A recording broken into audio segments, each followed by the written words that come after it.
ओम शांति। आज 27 अक्टूबर 2022। आज की ईश्वरी वाणी की मुख्य पंक्तियां हैं। मीठे बच्चे, तुम्हें इस पतित दुनिया से अपना बुद्धि योग निकाल बेहद का सन्यासी बनना है।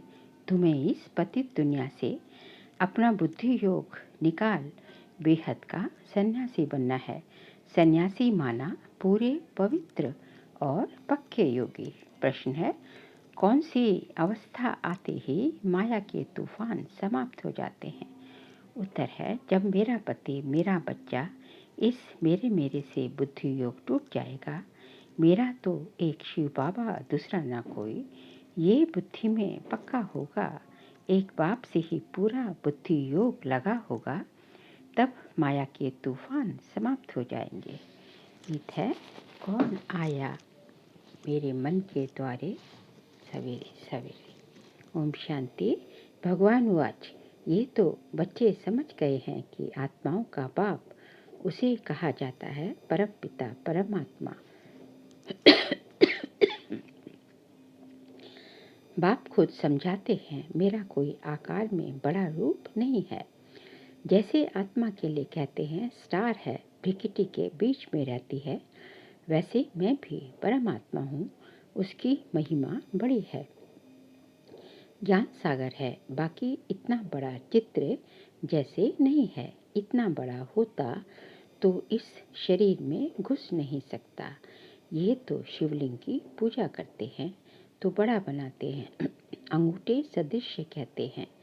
आत्मा माना आत्मा सिर्फ उनको परमात्मा कहते हैं। आत्मा माना आत्मा सिर्फ उनको परमात्मा को परमात्मा कहते हैं, जो परम धाम में रहते हैं।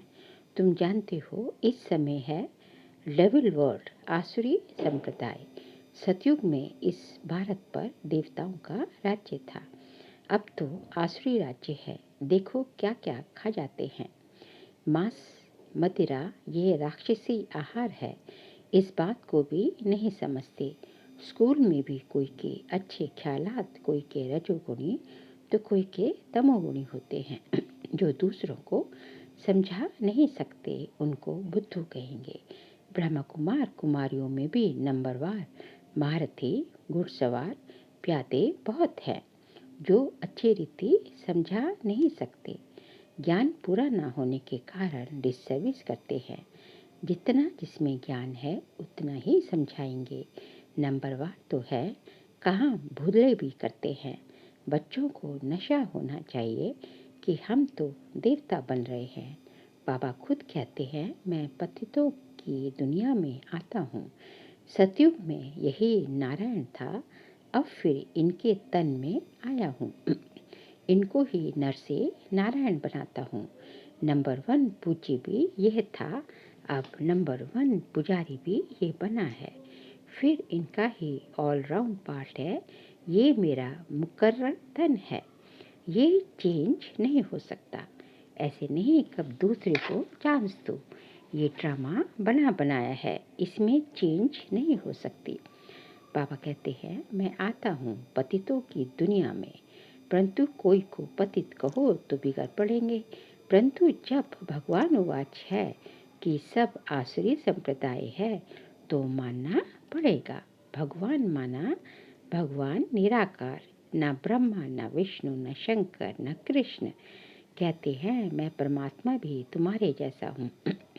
भगवान वाच, मैं तुमको राजयोग सिखाने आया हूँ। योग की कितनी महिमा है।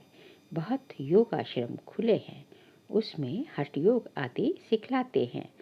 परंतु तुम योग बल से सारे विश्व को स्वर्ग बनाते हो, विश्व का परिवर्तन करते हो। सारी दुनिया तो योग में नहीं रहती। योग की कितनी महिमा है, जिससे खास भारत स्वर्ग बनता है। परंतु कोई को पता नहीं तो इसको स्वर्ग किसने बनाया। जरूर ऐसा कोई स्वर्ग बनाने वाला होगा।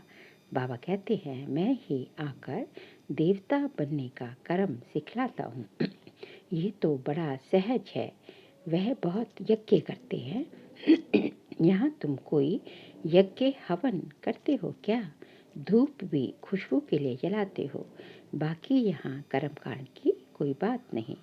तो बाबा अपना परिचय देते हैं कि मैं आत्मा हूँ जैसे तुम हो, परंतु मैं पुनर्जन्म नहीं लेता। जन्म लेता हूँ परंतु मरण में नहीं आता। मेरी जयंती मनाते हैं। मैं इस तन में पढ़ाने के लिए आता जाता रहता हूँ, तो इसको मृत्यु नहीं कहेंगे। मैं आता हूँ देवता बनाने। अब जो आकर पढ़ेंगे भी वही जिन्होंने कल पहले पढ़ा होगा। बहुत काल से बिछड़े हुए वही सिखिलते बच्चे हैं। दूसरे थोड़े ही 84 जन्मों में आते हैं। हम ही सारा 84 का चक्र लगाते हैं। मनुष्य तो बहुत जन्म लेने से तंग होते हैं। तुमको कहेंगे हम 84 के चक्र में नहीं आना चाहते, परंतु हम कितने पहलवान हैं जो और ही खुश होते हैं। हम इस 84 के चक्र को याद करते चक्रवर्ती राजा बन जाते हैं। उनके झंडे में भी चक्र है, फिर उन्होंने चरखा बना दिया है। उनके सामने तुम्हारा कोट ऑफ ऑमर्स ठीक है। ऊपर में शिव बाबा, नीचे त्रिमूर्ति और चक्र बिल्कुल ठीक लगा है। ये तुम्हारा शिव का झंडा बिल्कुल ठीक है। तुमको समझाया है सन्यास 2 प्रकार का है। एक है निवृत्ति मार्ग का सन्यास जो जंगल में जाते हैं, वह है हाफ सन्यास। तुम्हारा है फुल सन्यास। किसका सारी आसुरी दुनिया का सन्यास करते हो? मेरा पति, मेरा बच्चा, मेरा गुरु, उन सब मेरे मेरे से बुद्धि योग तोड़ते हो।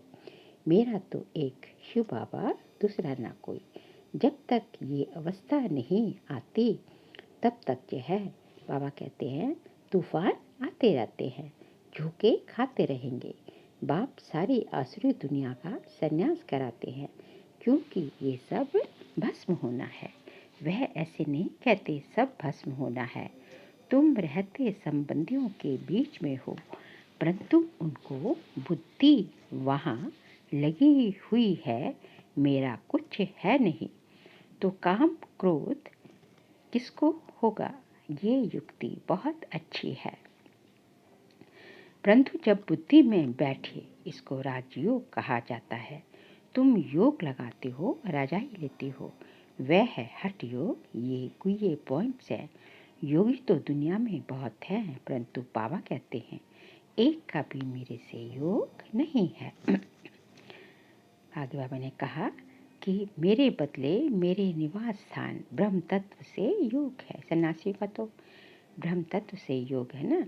जैसे भारतवासी अपने निवास स्थान हिंदुस्तान को अपना धर्म समझ बैठे हैं, वैसे वह भी अपने को ब्रह्म का बच्चा समझते हैं। बच्चे भी नहीं कहते, बच्चा कहें तो फिर वर्षा चाहिए। वह तो कहते कि तत्व में लीन होंगे। बाबा को तो अनुभव है, बहुत सन्यासियों गुरुओं से अनुभव किया। अर्जुन को भी दिखाते हैं, बहुत गुरु थे, तुम सब अर्जुन हो। इस समय सारी दुनिया पे रावण का राज्य है, सारी दुनिया लंका है।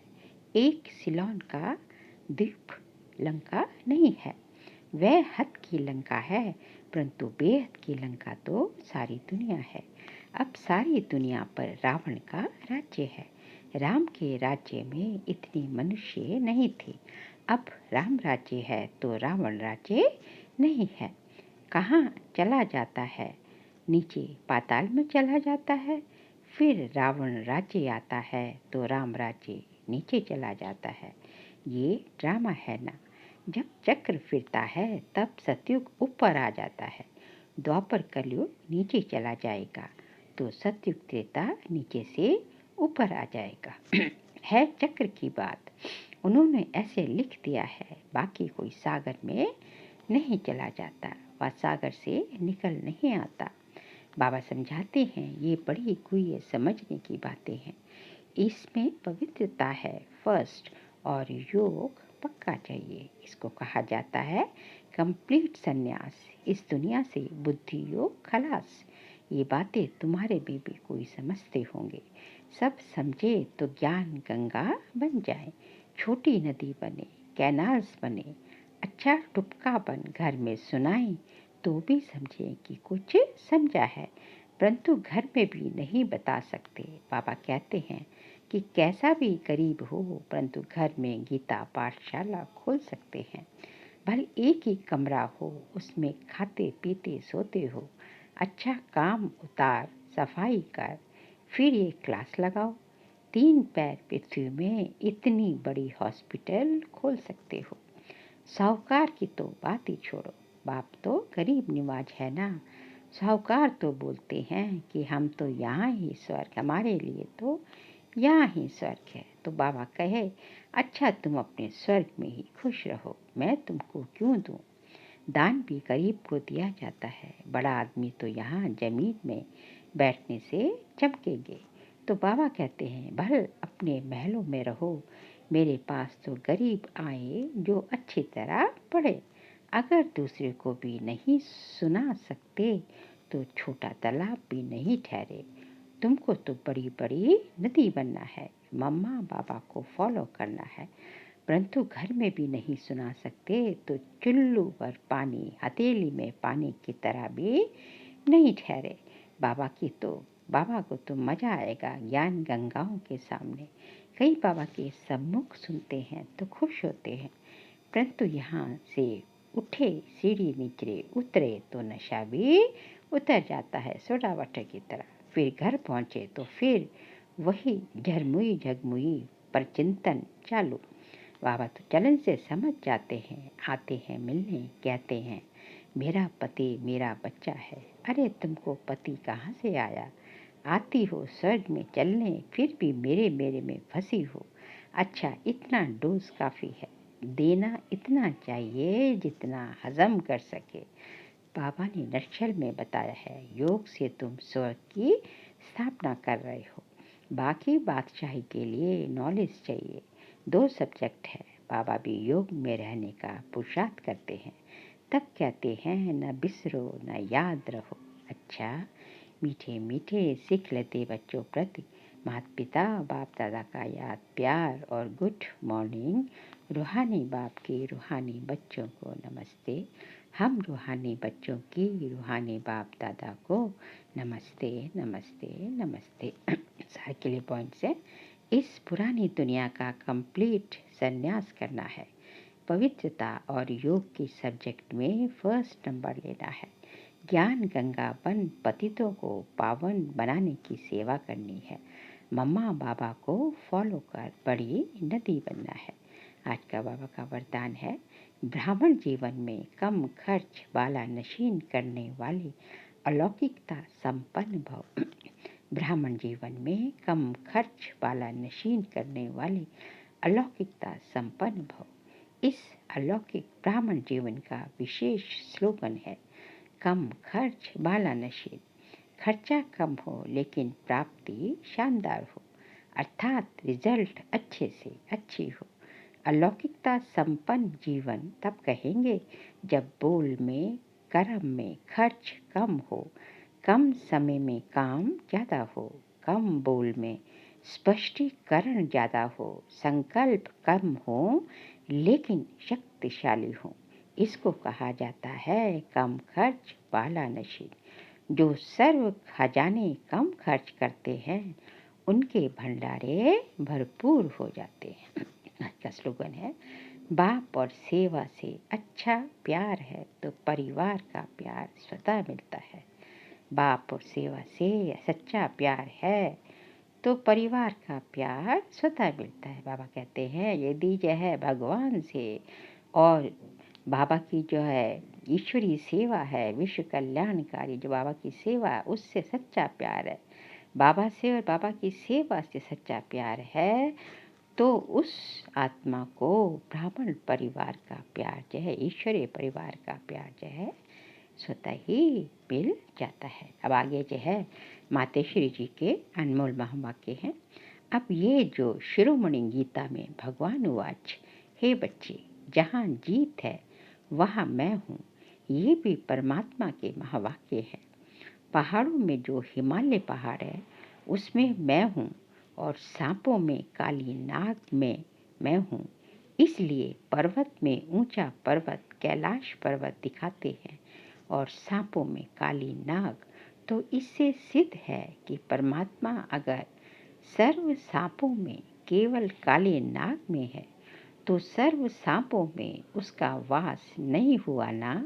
अगर परमात्मा ऊंचे से ऊंचे पहाड़ में है, गोया नीचे पहाड़ों में नहीं है। और फिर कहते हैं जहाँ जीत वहाँ मेरा जन्म, गोया हार में नहीं हूँ। अब ये बातें सिद्ध करती हैं कि परमात्मा सर्वव्यापी नहीं है। एक तरफ ऐसे भी कहते हैं और दूसरी तरफ ऐसे भी कहते हैं कि परमात्मा अनेक रूप में आते हैं। जैसे परमात्मा को 24 अवतारों में दिखाया है। कहते हैं कच्छ मच्छ आदि सब रूप परमात्मा के हैं। अब ये है उन्हों का मिथ्या ज्ञान। ऐसे ही परमात्मा को सर्वत्र समझ बैठे हैं, जबकि इस समय कलयुग में सर्वत्र माया ही व्यापक है। तो फिर परमात्मा व्यापक कैसे ठहरा? गीता में भी कहते हैं कि मैं फिर माया में व्यापक नहीं हूँ। इससे सिद्ध है कि परमात्मा सर्वत्र नहीं है। सेकंड पॉइंट है, अब ये तो हम जानते हैं कि जब हम निराकारी दुनिया कहते हैं तो निराकार का अर्थ ये नहीं कि उनका कोई आकार नहीं। जैसे हम निराकारी दुनिया कहते हैं तो इसका मतलब है जरूर कोई दुनिया है, परंतु उसका स्थूल सृष्टि माफिक आकार नहीं है। ऐसे परमात्मा निराकार है, लेकिन उनका अपना सूक्ष्म रूप अवश्य है। तो हम आत्मा और परमात्मा का धाम निराकारी दुनिया है। जब हम दुनिया अक्षर कहते हैं तो इससे सिद्ध है वो दुनिया है और वहाँ रहते हैं, तभी तो दुनिया का दुनिया नाम पड़ा। अब दुनियावी लोग तो समझते हैं परमात्मा का रूप भी अखंड ज्योति तत्व है। वो हुआ परमात्मा के रहने का ठिकाना, जिसको रिटायर्ड होम कहते हैं। तो हम परमात्मा के घर को परमात्मा नहीं कह सकते। अब दूसरी है आकारी दुनिया, जहाँ ब्रह्मा विष्णु शंकर देवताएं आकार रूप में रहते हैं। और ये है साकारी दुनिया, जिसके दो भाग हैं। एक है निर्विकारी स्वर्ग की दुनिया, जहाँ आधा कल्प सर्वदा सुख है, पवित्रता और शांति है। और दूसरी है विकारी कलयुगी दुख और अशांति की दुनिया।